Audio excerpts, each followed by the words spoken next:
ముఖ్యమంత్రి రేవంత్ రెడ్డి ఢిల్లీ పర్యటన ముగిసింది. డిప్యూటీ సీఎం బట్టి విక్రమార్కతో కలిసి హైదరాబాద్ బయలుదేరారు రేవంత్. ఇక నిన్న విభజన చట్టం హామీలు అమలు చేయాలని ప్రధానిని కోరారు CM Revanth Reddy, deputy CM బట్టి విక్రమార్క.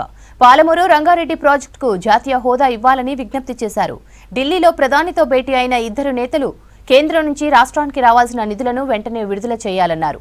మరోవైపు పార్టీ అగ్రనేతలతో భేటీ అయిన రేవంత్, బట్టి నామినేటెడ్ పదవుల భర్తీపై డిస్కస్ చేశారు. ఢిల్లీలో మంగళవారం సాయంత్రం ప్రధాని నరేంద్ర మోదీతో భేటీ అయిన CM Revanth, deputy CM Bhatti వివిధ అంశాలపై చర్చించారు. రాష్ట్ర సమస్యల్ని, ఆర్థిక పరిస్థితిని ప్రధానికి వివరించారు.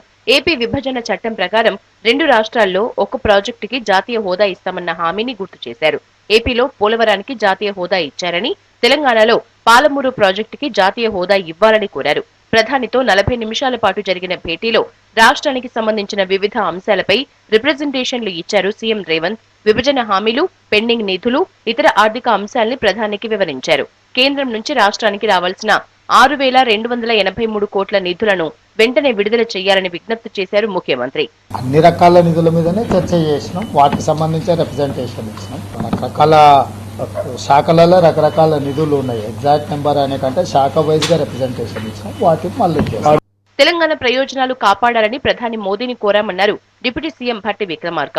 Bayyaram steel factory, Kazipet coach ఫ్యాక్టరీపై వివరించామని చెప్పారు. ఐటీఐఆర్ ప్రాజెక్టుపై మోదీని రిక్వెస్ట్ చేశామన్నారు. తమ విజ్ఞప్తులపై సానుకూలంగా స్పందించి రాష్ట్రానికి అన్ని సహకారాలు అందిస్తామని మోదీ చెప్పారన్నారు భట్టి విక్రమార్క.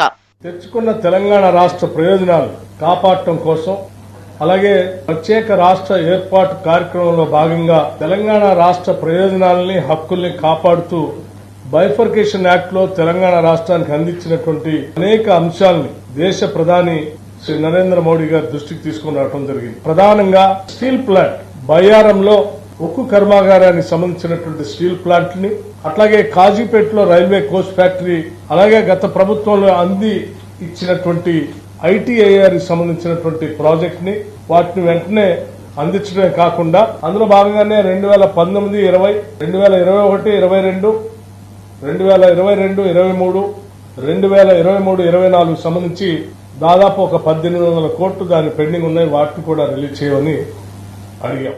దానికి ప్రధానమంత్రి గారు కూడా వాటన్నిటిని విన్ని ఒక కేంద్రం, ఒక రాష్ట్రానికి ఏ రకమైనటువంటి సహాయ సహకారాలు అందించాలో తప్పనిసరిగా ఆ స్థాయిలో, ఆ రీతిలో తెలంగాణ రాష్ట్రానికి అందిస్తాం, పరిశీలిస్తామని కూడా వారు సానుకూలంగా స్పందించడం. ఢిల్లీ టూర్లో రాత్రి కాంగ్రెస్ ముఖ్య నేతలతో భేటీ అయ్యారు సీఎం రేవంత్ రెడ్డి. కాంగ్రెస్ మాజీ చీఫ్ సోనియాను కలిసిన రేవంత్ రాష్ట్రంలోని తాజా పరిస్థితులపై మాట్లాడారు. 6 గ్యారంటీల అమలు, వచ్చే ఎన్నికలకు సన్నద్దమయ్యే తీరును వివరించినట్లు తెలుస్తోంది. డిప్యూటీ సీఎం భట్టి విక్రమార్కతో కలిసి మల్లికార్జున ఖర్గేతో సమావేశమయ్యారు సీఎం రేవంత్. 40 నిమిషాల పాటు జరిగిన మీటింగ్లో రాష్ట్ర ఆర్థిక పరిస్థితులు, గ్యారంటీల అమలు, నామినేటెడ్ పదవుల భర్తీ, కేబినెట్ విస్తరణ, లోక్సభ వ్యూహాలపై ఖర్గేతో చర్చించారు. కర్ణాటక, తెలంగాణలో పార్టీ అధికారంలో ఉండటంతో మెజారిటీ ఎంపీ స్థానాలు గెలవాలని ఖర్గే సూచించినట్లు సమాచారం.